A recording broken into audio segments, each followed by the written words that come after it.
지난 주일 우리는 추수감사주일을 아주 성대하고 은혜롭게 그리고 기쁨과 축제로 지났습니다. 이제 교회력으로 보면 오늘부터 이 대림절, 이제 성탄의 절기가 시작이 됩니다. 이제 가을이 끝이 나고 본격적으로 겨울의 한가운데를 향하여 우리가 들어가는 것 같습니다. 어제 서울에 첫눈도 내렸죠. 뭐 벌써 들판에는 가을거지가 끝이 났고 우리에게 이제 이 겨울을 준비하는 시간들을 이제는 하나님께서 허락해 주신 것입니다. 근데 이런 가을을 넘어 이제 겨울로 들어서면서 다시 한번 저는 가을 거지에 대한 생각을 나누어 보려고 합니다. 여러분, 농경 사회에서 가을 거지라고 하는 것은 원래 겨울을 준비하는 것이죠. 1년 동안 한 해 동안 잘 지은 농사를 거두어 드리고 이제 꽁꽁은 땅에서 한 해의 추수를 가지고 이 겨울을 날 수 있는 그런 준비를 하는 시간입니다. 어떤 면에서 우리가 이 겨울을 시작하며 다시 한번 가을의 풍성함을 이 겨울에도 함께 가지고 가야 되겠다. 그리고 이 대림절을 맞는 마음도 그 마음으로 맞아야 되겠다 하는 마음으로 다시 한번 이 가을 거지에 대하여 생각을 해보려고 합니다. 오늘 저는 특별히 성경에 나타난 가을 거지 추수의 풍경으로 여러분들을 잠깐 안내하려고 합니다. 사실 성경에 추수라고 되어 있는 것은 계절적으로 하면 사실은 추수가 아닙니다. 추수가 무슨 말입니까? 가을 추자 거둘 수자 가을 거지를 추수라고 하는데 실제로 성경의 이스라엘에는 가을에 추수를 한다기보다는 봄과 여름에 추수를 합니다. 4, 5월에는 보리를 추수하고 6, 7월에는 밀추수를 합니다. 그리고 9, 10월이 되면은 과일과 포도 같은 그런 과실들을 추수를 합니다. 그러니까 사실 성경에 추수라고 번역되어 있는 것은 꼭 가을 거지라기보다는 일반화된 어떤 곡식을 거두고 1년 동안 지은 농작물들을 거두어 드리는 걸 추수라고 해야 되겠죠. 그래서 저는 오늘 이 성경의 추수의 장면으로 여러분들을 잠깐 안내하려고 합니다. 그런데 참 이 추수가 굉장히 특이합니다. 아마 세상에 이런 추수가 또 있을까 싶은 생각이 듭니다. 뭐 TV 프로그램 가운데도 그런 게 있죠. 세상에 이런 일이. 이런 프로그램 아십니까? 저는 TV를 거의 보지 않는데도 이 세상에 이런 일이는 정말 오래 하는 것 같더라고요. 수시로 눈에 뜨이더라고요.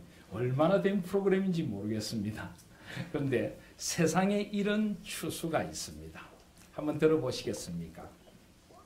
이렇게 1년 동안 이제 애써 농사를 지은 보리나 밀밭을 추수를 합니다.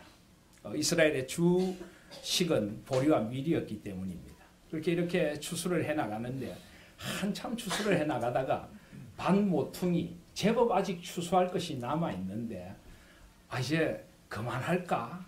그리고는 갑자기 추수하던 손길을 멈추고 자 이제 이 밭에 대한 추수는 끝이 났어. 그러면서 일어나서 아주 기쁜 얼굴로 이 추수밭을 떠나는 사람들이 보입니다. 또 1년 동안 애써 지은 포도나무 열매를 포도를 따는데 포도를 잘 따가다가 아직 제법 포도가 남아있는데 이제 그만해야 되지 않을까? 그리고는 이 포도를 남겨두고 그만 추수를 마치는 그런 사람들이 곳곳에서 보입니다. 여러분 이런 추수 보셨습니까? 세상에 이런 추수. 또 이런 모습도 보입니다. 밭에서 이 보리며 밀을 잘 추수해서 단에 묶어 가다가 갑자기 실수로 단 하나가 밭에 툭 떨어집니다. 그러면 그것을 줄 생각을 하지 않고 허허 하나님이 떨어뜨리셨네. 그리고는 두고 그냥 갑니다. 또 포도를 이렇게 바구니에 막 따서 담다가 이 손이 삐끄러져서 이 좋은 포도가 땅에 쏟아집니다. 허허 참 쏟아졌네. 이러고는 또 줍지 않고 그냥 갑니다. 이런 추수 혹시 보셨습니까? 이게 바로 성경의 추수법입니다. 하나님께서 가르쳐 주신 추수법입니다. 왜 이런 추수를 할까요? 이스라엘 백성들이 게을러서 그렇습니까? 뭐 땅에 떨어진 건 부정하니까 주어서는 안 돼서 그렇습니까? 그렇지 않습니다. 아주 특별한 이유가 있습니다. 오늘 레위기 19장 9절을 한번 보시기를 바랍니다. 19장 9절에 보시면 너희가 너희의 땅에서 곡식을 거둘 때 너는 반 모퉁이까지 다 거두지 말고 내 떨어진 이삭도 줍지 말라. 하나님께서 분명히 말씀하셨습니다. 너희의 땅에서 곡식을 거둘 때 반 모퉁이까지는 다 거두지 말라. 모퉁이 한 켠 놓아두라는 것입니다. 1년 동안 애써 지은 농사지만은 그냥 놔두라. 하나님이 그렇게 말씀하십니다. 내 떨어진 이삭도 줍지 말고 떨어진 이삭 일일이 하나하나 싹쓸이 하듯이 주우려고 하지 말라는 것입니다. 19장 10절에 보시면 내 포도원의 열매를 다 따지 말라. 내 포도원에 떨어진 열매도 줍지 말라. 이 떨어진 열매는 너무 많이 익어서 못 먹게 떨어진 열매가 아닙니다. 추수하다가 떨어뜨린 아주 좋은 열매일 수가 있습니다. 근데 그것도 줍지 말라라고 하십니다. 근데 왜 하나님께서 이런 추수법을 명령하셨을까요? 바로 레위기 19장 10절 뒷부분을 보시면은 이것 때문입니다. 가난한 사람과 거류민을 위하여 버려두라. 가난한 사람, 거류민, 그들 가운데 머물긴 하지만은 농사지을 땅도 없고 농사지을 힘도 없는 이들을 위하여 그들을 위하여 남겨두라라고 합니다. 그런 후에 나는 너희의 하나님 여호와이니라. 이것이 바로 하나님 아버지의 마음이다. 그렇게 말씀하고 계시는 것입니다. 우리 신명기 24장에 한번 가보실까요? 이것은 좀 더 구체적으로 나타납니다. 신명기 24장 19절을 보시면은 내가 밭에서 곡식을 벨 때 그 한 뭇을 밭에 잊어버렸거든. 한 뭇이라고 하는 것은 한 묶음, 한 단을 말합니다. 다 베고 이제 곡식 묶은 것을 가지고 가는데 가만히 가다가 생각하니까 한 묶음을 가지고 오지 않은 게 생각이 납니다. 그런데 생각이 나거든 다시 가서 가져오지 말고 다시 가서 가져오지 말랍니다. 20절에 보시면은 내가 내 감람나무를 떤 후에 그 가지를 다시 살피지 말라. 이스라엘 백성들이 대표적으로 재배하는 과실수는 감람, 올리브 나무 그리고 포도나무입니다. 그런데 감람나무를 떤 후에 추수를 한 후에 그 가지를 다시 자세히 살피지 말라는 것입니다. 그러니까 그냥 그 감람 열매가 좀 붙어있는 채로 그냥 주라는 것입니다. 21절에 보시면 내가 내 포도원의 포도를 딴 후에 그 남은 것을 다시 따지 말라. 한번 따고 제법 남겨두고 다시 또 익은 것들은 따지 말고 남겨두라는 것입니다. 왜 그렇습니까? 이유가 무엇입니까? 19절, 20절, 21절에 계속하여 반복이 됩니다. 19절에 보시면은 그리하면 19절에 보시면은 다시 가져오지 말고 나그네와 고아와 과부를 위하여 남겨두라. 20절에도 감람나무를 떤 후에 그 가지를 다시 살피지 말고 그 남은 것은 객과 고아와 과부를 위하여 남겨두라. 21절에도 포도를 딴 후에 그 남은 것을 다시 따지 말고 객과 고아와 과부를 위하여 남겨두라. 하나님께서는 강조하고 또 강조하십니다. 남겨두라는 것입니다. 누구를 위하여요?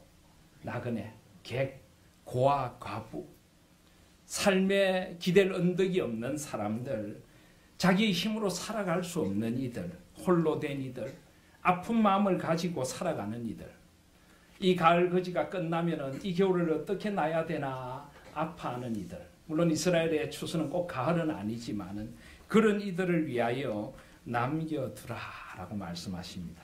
이것이 바로 아버지의 마음인 것입니다. 그리고 특별히 19절에 보시면은 신명기 24장 19절에 보시면 그리하면 내 하나님 여호와께서 내 손으로 하는 모든 일에 복을 내리시리라. 이것이 복된 것이고 이것이 참으로 기쁘고 행복한 것이다.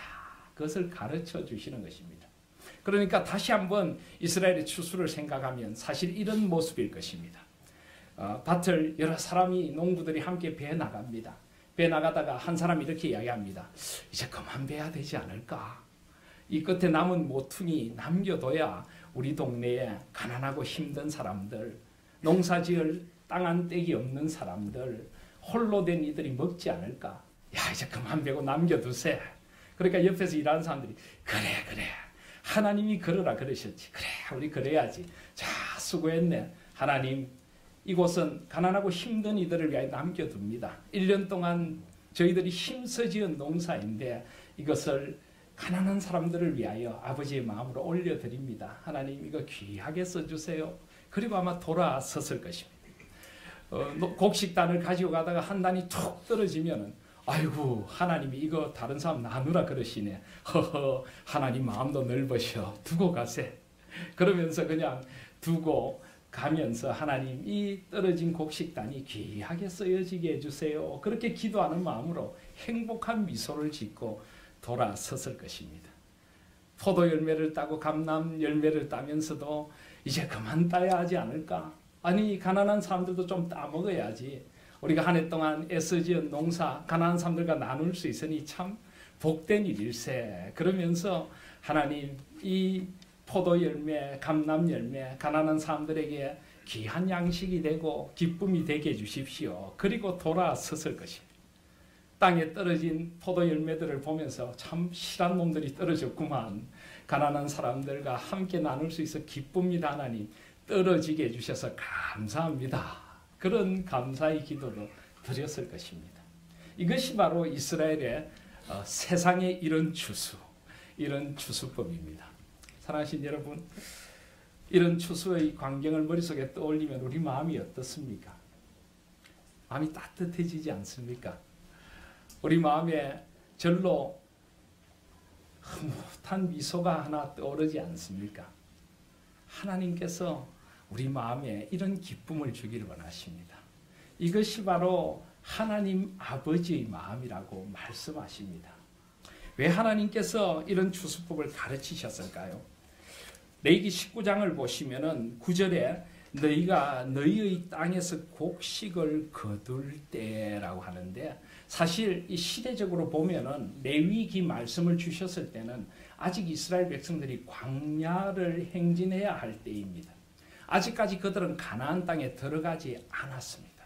그런데 하나님께서 너희들이 가나안 땅에 들어가 살거든 꼭 이렇게 하나님의 백성답게 살아라 하시는 것입니다. 가나안 땅은 어떤 땅입니까? 탐욕과 우상 숭배가 지배하고 있는 땅입니다. 무한 경쟁의 땅입니다. 하나라도 더 움켜쥐려고 하고 내 것은 물론이고 다른 이들의 것까지도 빼앗아 살려는 성자 독식의 땅이 바로 가나안 땅입니다. 그런 땅은 하나님이 원하시는 세상이 아닙니다. 하나님께서는 하나님의 마음에 잇대어서 더불어 나누고 베풀고 배려하며 함께 하나님의 의와 평강과 희락이 강같이 흐르는 땅을 이루어 가기를 원하십니다. 너희들이 그 가나안 땅을 바꾸고 그 가나안 땅을 이런 넉넉한 나눔의 땅으로 바꾸어 가라. 그래서 하나님께서 이 말씀을 주고 계시는 것입니다. 사랑하시는 성도 여러분, 저는 이제 이 추수감사절이 끝나고 대림절의 첫 주일을 맞는 오늘 이 주일, 우리도 이제 겨울을 준비하면서 이 말씀을 함께 나누고 싶습니다. 이런 마음으로 살아갈 수는 없을까요? 이런 넉넉한 마음으로 세상을 새롭게 할 수는 없겠습니까? 오늘 하나님께서 우리에게 이 마음을 가지라고 저는 이 말씀을 우리에게 주신다고 믿습니다. 물론 이렇게 살아가는 것이 쉬운 건 아닙니다. 제가 이런 이야기 하면은 우리 중에 속으로 이렇게 생각하시는 분들도 계실지 모르겠습니다. 목사님, 세상이 얼마나 각박하고 힘든데 그래가지고 어떻게 세상을 삽니까? 떨어진 것 하나도 싹싹 주워가지고 다 따가야 그래도 살까 말까 한 게 세상살인데 어떻게 그런 말씀을 하십니까? 이렇게 말씀하고 싶은 분도 계실지 모르겠습니다. 그런데 여러분, 과연 우리가 우리만을 위해서 살아간다면 하나님의 우리를 향한 마음들은 어디에 있을까요? 지금 우리가 만들어가고 있는 세상이 바로 그런 하나님의 마음을 떠난 가나안 땅에 물든 마음 때문에 세상이 이렇게 된 것 아닙니까? 우리는 흔히 잘 산다라는 말을 쓰는데 여러분, 진짜 잘 사는 게 뭡니까? 제가 여러분이 이 말씀을 드린 것 같습니다. 잘 사는 게 뭡니까? 남들보다 좀 더 화려하고 좀 더 부유하게 살면 잘 사는 겁니까? 더 넓은 집에 살고 더 좋은 차를 가지면 잘 사는 겁니까? 저는 결코 그런 것들이 잘 사는 거라고 생각하지 않습니다. 진짜 잘 사는 것은 하나님 아버지의 마음에 잇대어 살아가는 것입니다. 진짜 잘 사는 것은 아버지의 기쁨과 평강을 이 땅에서 마음껏 누리는 것입니다. 여러분, 싹쓸이하고 자기 것은 평생 내 것이라고만 고집하며 다른 이들까지 그것까지 탐내는 그 마음에 기쁨이 넘칠까요? 아니면 다른 이들을 위하여 배려하고 밭 한 모퉁이를 내어놓고 포도송이 몇 송이를 남겨두고 돌아서는 마음에 진정한 기쁨과 감사가 넘칠까요? 하나님께서는 우리 생이 진정한 감사와 기쁨으로 잘 사는 그런 삶이기를 원하십니다. 나 혼자 잘 먹고 잘 사는 삶이 아니라 더불어 나눔으로 함께 누리는 그런 아름다운 세상을 하나님께서 만들어 가기를 원하시는 것입니다. 우리나라가 옛날에 비해서 얼마나 소위 세상적인 용어로 잘 사는 나라가 되었습니까? 그런데 과연 우리가 잘 살고 있는 것인가? 저는 그런 생각을 해보게 됩니다. 점점 사람들은 더 각박해져 가고 점점 더 사람들은 돈과 소유의 노예들이 되어가고 있지 않습니까? 사탄은 우리를 개인주의적이고 이기주의적인 인간으로 바꾸어가면서 나만 아는 그리고 돈과 소유의 노예로 만들어가면서 우리 사는 세상을 점점 하나님의 세상이 아니라 사탄이 지배하는 세상으로 만들어가고 있는 것입니다. 어떤 면에서 오늘 이 말씀은 우리에게 이 땅에서 우리가 어떤 가치관을 가지고 살아가야 할지를 다시 한번 일깨워주는 말씀이라고 저는 믿습니다. 특별히 우리는 오늘 대림절 절기를 맞습니다. 여러분, 대림절이 어떤 절기입니까? 제가 이 대림절 이야기를 하면은 자꾸 그걸 로마 카톨릭에서 지키는 것 아닙니까? 우린 잘 모르는데요. 이런 분들이 계신데 사실 이 대림절은 초대교회 때부터 내려오던 굉장히 아름다운 절기입니다. 예수님의 오심을 성탄절 하루만으로 멈출 수 없다는 것입니다. 그래서 성탄절 전에 네 주간 동안 예수님의 오심을 기다리며 마음속에 예수님이 가지고 오시는 성탄의 촛불을 하나하나 밝히는 것이 바로 이 대림절의 의미였습니다. 여러분, 왜 성탄절이 12월 25일일까요? 여러분 어떻게 생각하십니까? 예수님께서 12월 25일 날 탄생하셨을까요? 잘 모릅니다. 학자들은 예수님이 12월 25일 날 탄생하시는 게 아닐 수도 있다는 의견들을 많이 내어놓습니다. 그런데요, 그래도 저는 성탄절이 12월 25일이라고 믿습니다. 왜냐하면 하나님께서 12월 25일로 정하셔서 역사의 주인이신 하나님께서 여기까지 우리를 인도해 오셨기 때문입니다. 그럼 왜 하나님께서 하필 성탄절을 12월 25일로 정하셨을까요? 그것은 바로 한 해의 끝자락 그리고 이 차가운 겨울에 성탄으로 임하시는 주님의 사랑과 소망을 전하고 싶었습니다. 제가 이 성탄이 이 추운 겨울에 이라니까 남아공에서 오신 분들은 남아공은 여름인데 이러실 수도 있겠습니다. 남아공은 성탄절이 한여름입니다.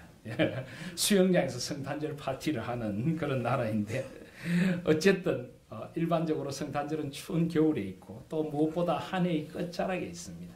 한 해의 끝에 서면은 우리들의 마음이 좀 스산해집니다. 한 해 동안 지나온 시간들을 돌아보며 내가 정말 이 한 해를 어떻게 살았는가 하는 아쉬움도 생기고 또 내년에는 정말 제대로 한번 살아봐야지 하는 그런 소망들도 생깁니다. 특별히 날씨가 추워지고 세상이 점점 더 얼어붙어 가는 것 같은 세상 속에서 우리 주위에 힘들고 아파하는 이들이 참 더 힘들어지는 시간들이 바로 이 12월입니다. 그런데 이런 12월의 끝자락에 하나님께서는 성탄절이라는 아름다운 절기를 두셔서 우리 마음에 예수 그리스도로 말미암는 소망의 불을 지피기를 원하시는 것입니다. 아무리 땅이 얼어붙고 아무리 세상이 냉혹해도 그 가운데 성탄으로 오신 예수 그리스도가 계신다. 그분을 기억하라는 것입니다. 그리고 그분의 마음을 우리가 생각하며 그분의 마음으로 이 땅을 살아가라고 하나님께서 성탄절을 이 한 해의 끝자락에 두신 것 아닐까 하는 생각을 합니다. 빌립보서 2장에 보시면은 그래서 2장 5절에 너희 안에 이 마음을 품어라 곧 그리스도 예수의 마음이니 너희 안에 이 마음을 품어라 곧 그리스도 예수의 마음이니 바로 이 대림절은 예수 그리스도의 마음을 품는 시기입니다. 우리의 삶의 자리 1년 동안 살아온 시간들을 돌아보면서 우리가 예수의 마음으로 살았는가 아니면은 다른 마음 세상의 마음 때로는 사탄의 마음으로 살았는가 우리 자신을 돌아보는 것이 바로 이 성탄절을 맞는 대림절의 의미인 것입니다. 그런데 그리스도 예수의 마음이 어떤 마음입니까? 빌립보서 2장 1절부터 4절까지는 이렇게 말씀하십니다. 그러므로 그리스도 안에 무슨 권면이나 사랑의 무슨 위로나 성령의 무슨 교제나 긍휼이나 자비가 있거든 2절에 보시면 마음을 같이하여 같은 사랑을 가지고 뜻을 합하며 한 마음을 품어 3절에 아무 일에든지 다툼이나 허영으로 하지 말고 오직 겸손한 마음으로 각각 자기보다 남을 낮게 여기고 4절에 각각 자기 일을 돌볼 뿐더러 또한 각각 다른 사람들의 일을 돌보아 나의 기쁨을 충만하게 하라. 바로 이것이 그리스도 예수의 마음인 것입니다.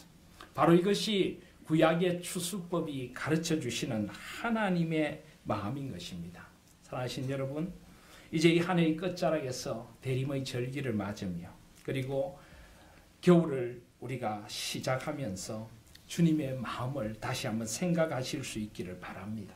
마음속에 이스라엘의 그 아름다운 넉넉한 추수를 생각하며 더불어 살아가는 넉넉한 기쁨과 소망을 다시 한번 마음에 새롭게 하실 수 있는 저와 여러분들이 되시기를 바랍니다. 아무 일에든지 다툼이나 허영으로 하시지 마십시다.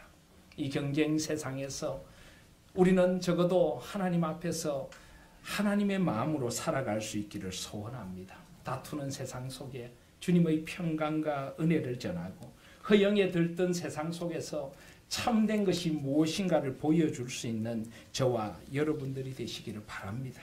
교만하고 자기를 뽐내기를 즐겨하는 세상 속에 오직 겸손한 마음으로 자기보다 남을 낮게 여기는 우리들이 되십시다. 각각 자기 일을 돌볼 뿐더러 각각 다른 사람들의 일들도 돌아보십시다. 서로 돌아보아 사랑과 선행을 격려하며 그리함으로 나의 기쁨, 주님의 기쁨을 충만하게 만들어가는 그런 우리 세상을 만들어갈 수 있는 저와 여러분들이 되시기를 바랍니다. 그래서 저는 오늘 이 넉넉한 추수의 기쁨을 나누는 것입니다. 물론 이것이 우리가 농사를 짓는 사람들이 아니고 우리 사는 세상에 어떻게 구체적으로 실현되어 가야 할지는 우리 교회의 몫이고 저와 여러분들의 몫입니다.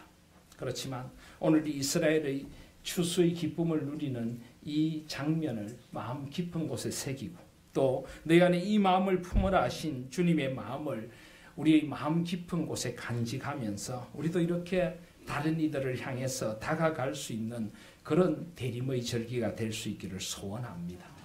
내가 수고한 것이라고 하여 다 내 것이라고 착각하지 마십시다. 다 주님의 은혜입니다. 다 주님의 은혜입니다.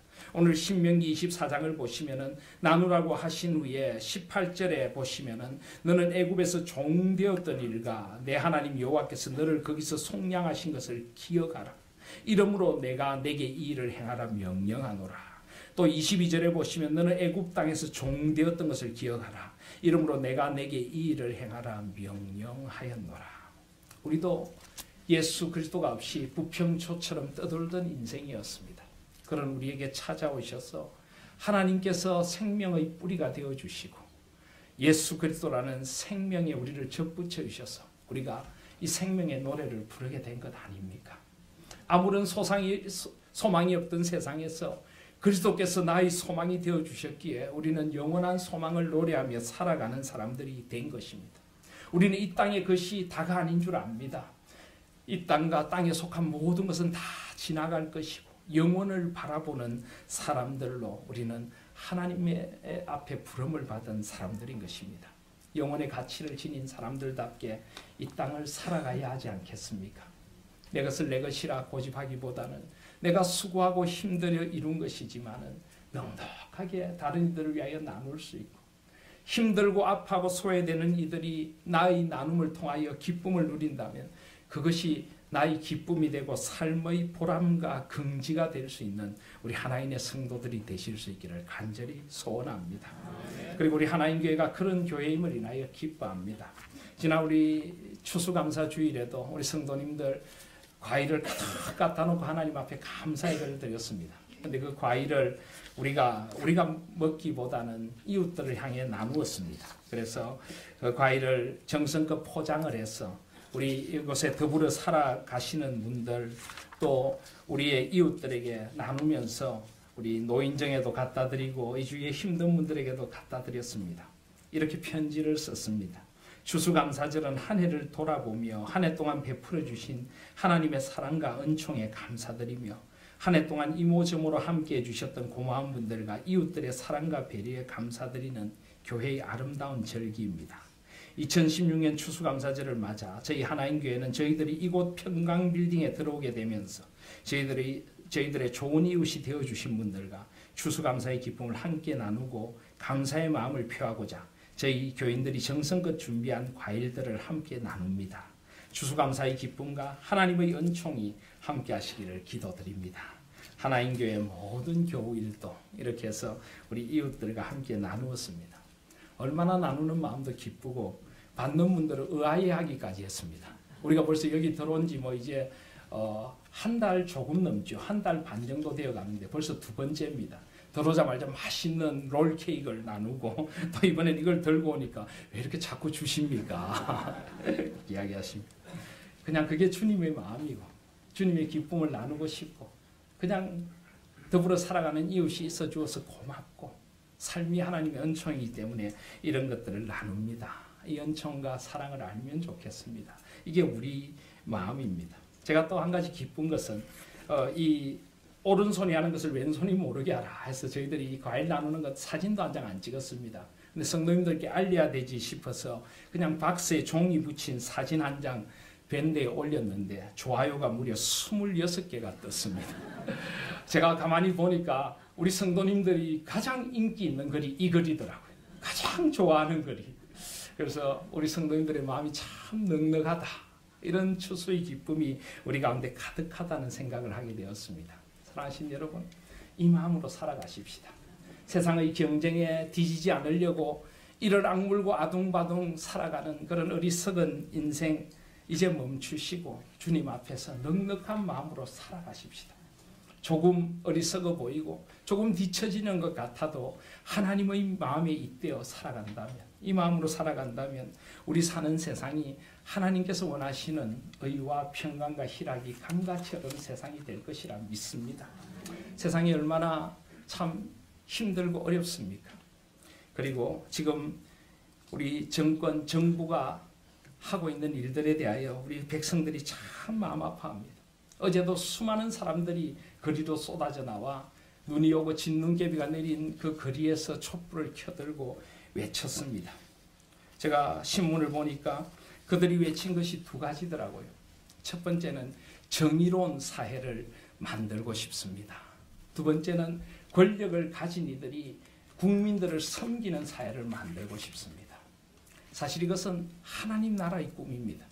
하나님의 의와 평강과 희락이 흐르는 정의로운 세상, 그리고 군림하는 세상이 아니라 서로를 섬기는 세상, 가진 자들이 권력자들이 섬기는 세상, 이것은 하나님 나라의 꿈입니다. 아마 우리 온 국민들이 이 정도 일어섰으면 이 정권이 바뀔지 모르겠습니다. 아니 바뀌어야 할지도 모르겠습니다. 그러나 여러분, 무조건 정권이 바뀐다고 좋은 세상이 온다고 저는 생각하지 않습니다. 이 정권은 심판을 받아야 할지 모르겠지만 무엇보다 중요한 것은 우리의 마음이 바뀌는 것입니다. 우리 마음이 바뀌는 것입니다. 새로운 정권이 들어서더라도 또 새로운 사람들이 정치 권력을 잡더라도 그들이 정말 국민들을 섬기고 정말 더불어 살아가는 아름다운 세상을 위하여 헌신할 수 있는 그런 나라가 오도록 우리는 기도해야 할 것입니다. 그리고 그 가운데 우리가 있어야 합니다. 우리 교회가 깨어서 이 성경의 추수법처럼 정말 우리가 먼저 소외되고 힘들어하는 이들에게 우리의 마음을 나누고 더불어 살아가는 넉넉한 세상을 만들어 가야 할 것입니다. 교회가 교회의 본질을 회복해야 하고 하나님의 나라의 본질을 회복해야만 이 땅에 소망이 온다고 저는 믿습니다. 우리 하나님 교회가 그 소망을 일구어가는 복된 교회가 될 수 있기를 주님의 이름으로 축복드립니다. 아멘. 우리 기도드리겠습니다.